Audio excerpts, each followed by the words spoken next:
একদিন আপনি সকালে ঘুম থেকে উঠবেন, তারপর দেখবেন ধুপ করে আপনার কোনো কষ্ট নাই।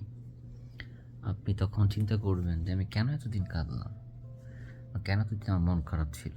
কেন আমি এতদিন কারো জন্য আফসোস করলাম? এই যে আপনার এই কথাগুলো মনে পড়লো, আপনার যেভাবে চিন্তা চেঞ্জ হয়ে গেল। আজকে মনে হচ্ছে এটা সম্ভব না, আগামীকালকে এটা সম্ভব না, কিন্তু একদিন ইনশাআল্লাহ এটা এরকম হবে। আপনি বুঝতে পারবেন আপনি যে কষ্টগুলো পাইছেন, আপনি বুঝতে পারবেন যে আপনি যে অবজ্ঞাগুলো করছিলেন সবই অর্থহীন ছিল। কারণ যে মানুষটার জন্য আপনি এত কষ্ট পাইছেন, সেই মানুষটা আসলে আপনাকে নিয়ে ওইভাবে কখনো ভাবেইনি। যাওয়ার আগে এক রাশ আপনাকে দোষ ধরাই দিয়ে গেছে। আপনি এটা করছেন, আপনি ওটা করছেন, আপনার জন্য সব কিছু হয়েছে। আপনি স্পেস দেন নাই, আপনি বারবার ফোন দিতেন, আপনি সন্দেহ করতেন, আপনি খারাপ ব্যবহার করতেন, টর্চার করতেন, সাফোকেট ফিল করাইতেন। আপনার অনেক দোষ। মেনে নেন সব দোষ, মেনে নিয়েই নো কন্ট্যাক্টে থাকেন।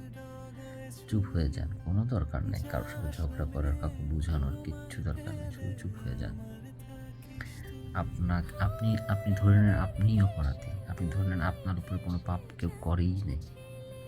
যা ভাই, তুই ভালো থাক।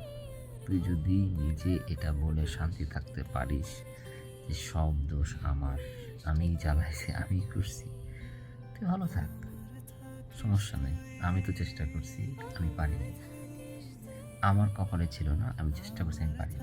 আমি হাজার বুঝাই পারিনি, হাজার খাইতেও পারিনি, হাজার রিকোয়েস্ট করেও পারিনি। সো আমার তার কিছু করার নেই। হ্যাঁ, তুই আমার চুজ করস নাই, আই এম সরি। আমি সেই মানুষটা না, ঠিক আছে? তুই কষ্ট পাইছিস, আই এম সরি। আমি তোর টর্চার করছি, আই এম সরি। আমি তোর পাস নিয়ে কথা বলছি, আই এম সরি। আমি অনেক প্যারা দিছি, আই এম সরি। আমার এই অন্যের জন্যই তো আমার সাকসেস। আমি খারাপ, অন্য কারোর সাথে ভালো আসছিস, ভালো থাক, সমস্যা নেই। আমাকে ছাড়ছিস, তুই ভালো আসছিস, আলহামদুলিল্লাহ। এই চিন্তাটা করে মাথার মধ্যে নোকনটাকে বারবার থাকবে। ভাঙা যাবে না নোকনটা, কখনই ভাঙা যাবে না।